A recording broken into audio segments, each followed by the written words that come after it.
Hello, ഇന്നത്തെ recipe നമുക്ക് വൈകുന്നേരം ഒരു 4 മണിക്കൊക്കെ ഉണ്ടാക്കിയെടുക്കാൻ പറ്റിയിട്ടുള്ള, അതുപോലെ തന്നെ ചായ തിളക്കുന്ന നേരം കൊണ്ട് ഉണ്ടാക്കിയെടുക്കാൻ പറ്റുന്ന റെസിപ്പി എന്നല്ല നമ്മൾ പറയില്ലേ, അത് ഇതല്ല കേട്ടോ. ശരിക്കും പറയാൻ പറ്റിയ കാര്യം ഭയങ്കര സിമ്പിളായിട്ട് ഉണ്ടാക്കിയെടുക്കാൻ പറ്റുന്ന ഒരു ഐറ്റമാണ്. അപ്പോൾ അതിന് ഒരു മുട്ടയാണ് വേണ്ടത്. അതിലേക്ക് ആവശ്യത്തിനുള്ള പഞ്ചസാരയും കൂടിയും ചേർത്തിട്ട്, മധുരത്തിന് ആവശ്യമുള്ള പഞ്ചസാരയും അതുപോലെ തന്നെ ഒരു പിഞ്ച് ഉപ്പും പിന്നെ ഏലക്കായും കൂടിയും ചേർത്ത് നല്ലതുപോലെ ഇതുപോലെ മിക്സ് ചെയ്തെടുക്കണേ. പഞ്ചസാര ഒന്ന് അലിഞ്ഞ് വരാൻ വേണ്ടിയിട്ടാണ്. ഇതുപോലെ കുറച്ച് നേരിട്ടൊന്ന് നല്ലതുപോലെ സ്പൂൺ കൊണ്ട് മിക്സ് ചെയ്തെടുക്കാം. അതിനുശേഷം അതിലേക്ക് റവ ചേർത്ത് കൊടുക്കാം. കുറച്ചായിട്ട് ഞാനിവിടെ റവ ചേർത്ത് കൊടുത്തിട്ടുണ്ട്. എന്നിട്ട് എല്ലാം കൂടി നല്ലതുപോലെ ഒന്ന് ഞാൻ മിക്സ് ചെയ്തെടുക്കുന്നുണ്ട്. അപ്പോൾ ഇത് നല്ലതുപോലെ ഒന്ന് മിക്സ് ചെയ്തെടുക്കുക. ആദ്യം സ്പൂൺ കൊണ്ട് പിന്നെ കൈ വെച്ചൊന്ന് മിക്സ് ചെയ്തെടുക്കണേ. നമ്മളിത് മിക്സ് ചെയ്യുന്ന സമയത്ത് നമുക്കൊരു ചെറിയൊരു നനവോട് കൂടി നമുക്കൊരു ബോൾസ് ആക്കി എടുക്കാൻ പറ്റുന്ന ഈ ഒരു പരുവത്തിലാട്ടോ ഉണ്ടാവാൻ.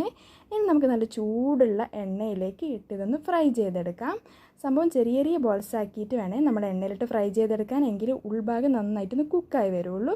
എന്നിട്ട് തിരിച്ചും മറിച്ച് വിട്ടിട്ട് നമ്മൾ എണ്ണയിൽ നിന്ന് കോരി മാറ്റാം. ഇതുപോലെ ഒരു ചെറിയ ലൈറ്റ് ബ്രൗൺ കളറാകുന്ന സമയത്ത് എണ്ണയിൽ നിന്ന് കോരി മാറ്റാം. അപ്പോൾ സംഭവം ഭയങ്കര ഈസി അല്ലേ. അപ്പോൾ നിങ്ങൾ എന്താണെന്ന് ട്രൈ ചെയ്ത് നോക്കണേ. വീഡിയോ ഇഷ്ടമാണെങ്കിൽ ലൈക്ക് ചെയ്യാനൊന്നും മറക്കല്ലേ. നിങ്ങൾ എന്താണ് ട്രൈ ചെയ്ത് നോക്കിയിട്ട് നിങ്ങളുടെ ഫീഡ്ബാക്കും കാര്യങ്ങളെല്ലാം അറിയിക്കുക. അപ്പം നിങ്ങൾ എന്താണെന്ന് ഉണ്ടാക്കി നോക്കുക. അപ്പോൾ ഇതിൻ്റെ ഉൾഭാഗം ഈ ഒരു രീതിയിലാണ്, നല്ല സോഫ്റ്റാണ്. അതുപോലെ ഉൾഭാഗം നന്നായിട്ട് കുക്കായിട്ടുണ്ട്, കാണാൻ നല്ല രസമില്ലേ. അപ്പോൾ നിങ്ങൾ എന്താണെന്ന് ട്രൈ ചെയ്ത് നോക്കണേ. ഭയങ്കര സിമ്പിളാണ്. ചായ തിളക്കുന്ന നേരങ്ങൾ ഉണ്ടാക്കിയെടുക്കാൻ പറ്റുന്ന ഒരു ഐറ്റം അല്ലേ. എന്നിട്ട് നിങ്ങളുടെ അഭിപ്രായം കാര്യങ്ങളെല്ലാം കമൻറ്റ് അറിയിക്കുക. വീഡിയോ ഇഷ്ടമാണെങ്കിൽ ലൈക്ക് ചെയ്യാനും ഷെയർ ചെയ്യാനും സബ്സ്ക്രൈബ് ചെയ്ത് സപ്പോർട്ട് ചെയ്യാനൊന്നും മറക്കല്ലേ. അപ്പോൾ നെക്സ്റ്റ് ഡേ നല്ലൊരു അടിപൊളി വീഡിയോ ആയിട്ട് വീണ്ടും കാണാം. താങ്ക്